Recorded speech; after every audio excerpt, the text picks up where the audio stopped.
लाख रुपया ऐसा कुछ बता। आओ ठटली के बरो ले आवे, हम तो फ्री में बता देता। 30 लाख के चैलेंज में फंस गए बागेश्वर बाबा। आर या पार के इस चैलेंज में जब बागेश्वर बाबा को सामने लाया गया तो उन्होंने कुछ ऐसा किया जिसे सुनकर आपके रोंगटे खड़े हो जाएंगे। आसाराम बापू से लेकर निर्मल बाबा तक हमारे देश ने एक से बढ़कर एक साधु बाबाओं को देखा है, लेकिन इस वक्त हर जुबान पर सिर्फ एक ही नाम है और वो है बागेश्वर बाबा का, यानी कि धीरेन्द्र कृष्ण शास्त्री का। एक ऐसा 26 साल का नौजवान जो देखने में किसी फिल्मी हीरो की तरह लगता है, लेकिन उनके कारनामे और बोलने का अंदाज बड़े बड़ों को चक्का में डाल देता है। पर फिलहाल तो दोस्तों बागेश्वर बाबा खुद चक्कर खा रहे हैं और पुलिस इनके पीछे पड़ी है। तो क्या है पूरा मामला और क्यों बागेश्वर बाबा चर्चाओं का विषय बने हुए हैं, आइए जानते हैं। दोस्तों ये बात तो जगजाहिर है कि बागेश्वर बाबा जो लोगों की मन की बात जानकर उनकी समस्याओं का हल कर देते हैं और उसे पर्चे में लिख देते हैं, इसके चलते वो काफी ज्यादा ट्रेंड पर चल रहे हैं। इनकी वीडियोस हर रोज वायरल होती है और लोग इन्हें सुनना देखना पसंद करते हैं। लेकिन वो कहते हैं ना, मीठा ज्यादा हो तो चींटियां लगने ही लगती हैं, और ऐसा ही कुछ हाल बागेश्वर बाबा के साथ भी है। तभी तो अलग अलग क्षेत्रों से लोग इन्हें बदनाम करने के लिए सामने आ रहे हैं कि क्या ये बाबा लोग वास्तविक हैं? कुछ इन्हें खुला चैलेंज कर रहे हैं तो कुछ इनकी विद्या पर शक कर रहे हैं, फर्जी हैं, धोखेबाज हैं। अभी एक टीवी शो के दौरान माइंड रीड करने वाली सुहानी ने कहा कि धीरेन्द्र शास्त्री अगर हमारी तरह दिमाग पढ़ते हैं तो इसमें कोई बुराई नहीं है, लेकिन इस कला को भगवान की कृपा कहकर लोगों के बीच अंधविश्वास फैलाना ये बहुत गलत है। और बात यहीं पे खत्म नहीं होती है। महाराष्ट्र में अपने कार्यक्रम के दौरान जब धीरेन्द्र शास्त्री नागपुर पहुंचे तो वहां की कमेटी ने इनके ऊपर अंधविश्वास फैलाने का आरोप लगाया और खुलेआम ये चैलेंज किया कि आप जो जादू और चमत्कार लोगों के सामने अपने धाम में दिखाते हैं वही चमत्कार आप हमारे सामने दिखाइए। अगर आप सही हुए तो आपको हम 30 लाख रुपए देंगे।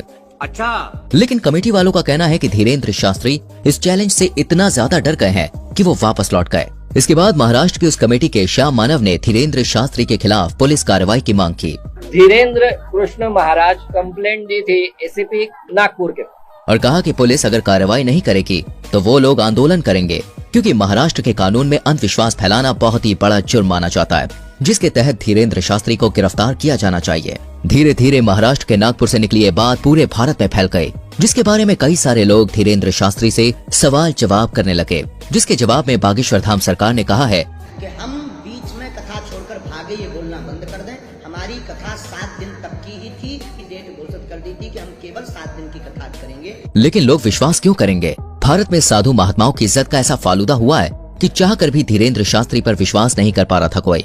बड़ी बड़ी मीडिया कंपनी लगातार उनके चमत्कारों पर सवाल उठा रही थी और इन्हीं सारी चीजों से तंग आकर एक दिन बागेश्वर धाम सरकार ने सभी को अपने दरबार में बुलाया और कहा कि मैं नहीं बताऊंगा कि किसकी अर्जी लगी है। स्वयं छट जाइए, देखो नहीं तो विरोध होगा, नहीं तो ये कहेंगे तुझी के सेटिंग है।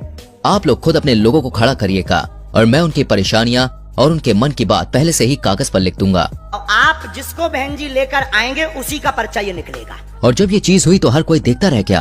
आपने अपनी समस्या बताई थी क्या? अपना नाम बताया था क्या? क्योंकि बागेश्वर धाम सरकार ने वाकई में सारी सच्चाई पहले से ही लिख रखी थी। बिल्कुल सही है, बिल्कुल सही। किसी को यहाँ बताया था? नहीं, मैंने। ये सब कुछ देखने के बाद लोगों की बोलती बंद हो गई। लेकिन बागेश्वर धाम सरकार के ऊपर उठने वाले सवालों का सिलसिला अभी खत्म नहीं हुआ। इनकी कही हर एक बात को लोग विवाद बनाकर खड़ा कर देते हैं और ये बात सच भी है।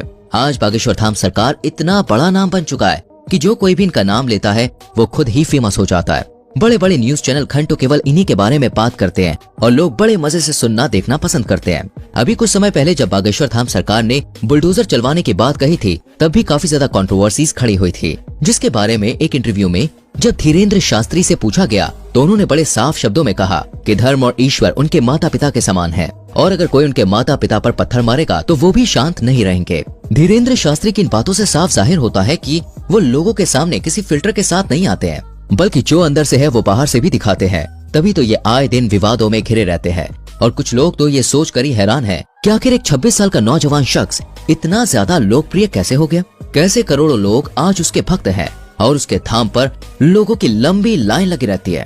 तो दोस्तों इसका सीधा सा जवाब है ईश्वर की कृपा। जी हाँ, वो कहते हैं ना, ऊपर वाला अगर किसी पर मेहरबान हो जाए तो मिट्टी भी सोने में बदल जाती है। और धीरेन्द्र शास्त्री तो खुद को बालाजी महाराज यानी कि हनुमान जी का सबसे बड़ा भक्त कहते हैं। मध्य प्रदेश के छोटे से गांव में जन्म लेने वाले धीरेन्द्र शास्त्री के दादाजी भी पूजा पाठ का काम करते थे और बागेश्वर धाम लगाते थे, लेकिन इनके दादाजी उतनी प्रसिद्धि प्राप्त नहीं कर पाए जितनी आज धीरेन्द्र शास्त्री ने कर रखी है। इनके पास कुछ ऐसी शक्तियां हैं जिनकी मदद से आज ये सामने मौजूद व्यक्ति के बिना बताए ही उनकी परेशानियों को समझ जाते हैं और उसे पर्चे में लिख देते हैं। बागेश्वर बाबा ये तक समझ जाते हैं कि सामने वाला सच कह रहा है या फिर नहीं। उनके द्वारा पर्चे में लिखा गया एक एक शब्द 100% सत्य होता है, जिसका सबसे बड़ा प्रमाण यह है कि आज तक इन्हें कोई भी झूठा साबित नहीं कर पाया है। मीडिया से लेकर पुलिस वालों तक लोगों ने इनके खिलाफ खूब बातें की, लेकिन उन बातों को साबित करने की हिम्मत आज तक किसी में नहीं हुई। असल में होता यह है कि जिस किसी भी शख्स की अर्जी को बालाजी सरकार स्वीकार कर लेते हैं, उस व्यक्ति को या तो उसके परिवार के किसी भी व्यक्ति को लगातार 2 दिन सपने में बंदर नजर आते हैं। और ये कोई कही सुनी बात नहीं है दोस्तों, बल्कि जितने भी लोग अर्जी लगाने आते हैं उन्होंने खुद इस बात को स्वीकार किया है। लेकिन अब मीडिया वाले कहाँ लोग कि भाई बात मानेंगे, उन्हें तो हर चीज का सबूत चाहिए होता है। इसलिए कई सारे मीडिया हाउस वाले बागेश्वर बाबा के दरबार में भक्त बनकर भीड़ में इकट्ठा हो जाते हैं, ताकि देख सकें कि धाम के अंदर असल में होता क्या है। लेकिन चमत्कार देखिए, जब जब मीडिया वाले दरबार में आए तब तब बाबा उन्हें पहचान लेते हैं और उनके पोल सभी के सामने खोल कर रख देते हैं। ये सब कुछ देखने के बाद मीडिया वाले भी बाबा के सामने घुटने टेक देते हैं और चुपचाप वहाँ से 9-2-11 हो जाते हैं। ये चीज 1-2 नहीं बल्कि सैकड़ों बार बागेश्वर धाम सरकार के दरबार में हो चुकी है। बागेश्वर धाम एकमात्र ऐसा धाम है जिसने साइंस और टेक्नोलॉजी के भी होश उड़ाकर रख दिए हैं और लोग अभी भी सोचने पर मजबूर हैं कि आखिर ये सब कैसे हो सकता है। क्योंकि अगर धीरेन्द्र शास्त्री से पूछा जाए तो वो साफ कहते हैं कि ये सब कुछ उनके दादाजी और हनुमान जी की कृपा की बदौलत है। ईश्वर उन्हें शक्तियाँ देते हैं जिससे वो लोग के मन की बात को समझ जाते हैं और उन्हें दूर कर पाते हैं। और ये सब कुछ अचानक से नहीं हुआ, बल्कि दोस्तों इन शक्तियों को प्राप्त करने के लिए धीरेन्द्र शास्त्री ने सालों तक हनुमान जी की तपस्या करी। 12 साल की उम्र से ही धीरेन्द्र शास्त्री बालाजी के ध्यान में लग गए और उनकी सेवा करने लगे, जबकि पूजा पाठ के कामों में वो बचपन से ही लगे रहते थे। आज ये उस स्तर पर पहुंच गए हैं जहां इन्हें हर लोगों के मन की बात को समझने में बिल्कुल भी समय नहीं लगता। ये जो कुछ भी कह देते हैं वो पत्थर की लकीर हो जाता है, जिसका सच होना तय है और इसका कई बार उदाहरण भी देखा जा चुका है। हालांकि अगर हम बागेश्वर धाम की बात करें तो दोस्तों इसका इतिहास बहुत पुराना है। लोगों की मान्यताओं के अनुसार बागेश्वर धाम मंदिर चंदेल कालीन युग का है। सन 1986 में ग्राम वासियों के द्वारा मंदिर का निर्माण किया गया था। उसी दौरान ग्राम गढ़ा में बाबा सेतु लाल गर्ग चित्रकूट से दीक्षा लेकर अपने गांव के प्राचीन कालीन मंदिर पहुंचे। पहले तो इन्होंने राम कथा करी और फिर ये झाड़ फूक का भी काम करने लगे। लोगों के अंदर मौजूद बुरी शक्तियों को अपनी एक फटकार से भगा दिया करते। लोगों का कहना है कि जो कोई भी भूत प्रेत की शिकायत लेकर उनके दरबार में जाता था वो हमेशा हमेशा के लिए ठीक हो जाता था और इसी वजह से बागेश्वर धाम लोकप्रिय होता चला गया। और आज बागेश्वर धाम के प्रमुख कथावाचक धीरेन्द्र कृष्ण गर्ग जो बहुत लंबे समय से झाड़ फूक और कथाएं कर रहे हैं। अब सोशल मीडिया के दौर में इनकी लोकप्रियता बहुत बढ़ रही है, तभी तो लोग इन्हें बागेश्वर महाराज के साथ साथ चमत्कारी महाराज के नाम से भी जानते हैं। वर्तमान समय में धीरेन्द्र कृष्ण सरकार मध्य प्रदेश में ही अपना दरबार लगाते हैं और लोगों की समस्याओं का समाधान करते हैं। बागेश्वर धाम महाराज ने बचपन से ही रामायण और महाभारत जैसे महाकाव्यों का अध्ययन किया था। अपने दादाजी के साथ पूजा पाठ करने के अलावा इन्होंने वृंदावन में भी काफी लंबा समय गुजारा है। साथ ही साथ उन्होंने अपनी प्रारंभिक पढ़ाई को भी पूरा किया है। इनका कथा बोलने का अंदाज काफी ज्यादा निराला है, जिसे सुनकर लोगों की आंखों से आंसू निकल आते हैं। लेकिन हर मंगलवार को लगने वाला दिव्य दरबार सबसे ज्यादा प्रसिद्ध है।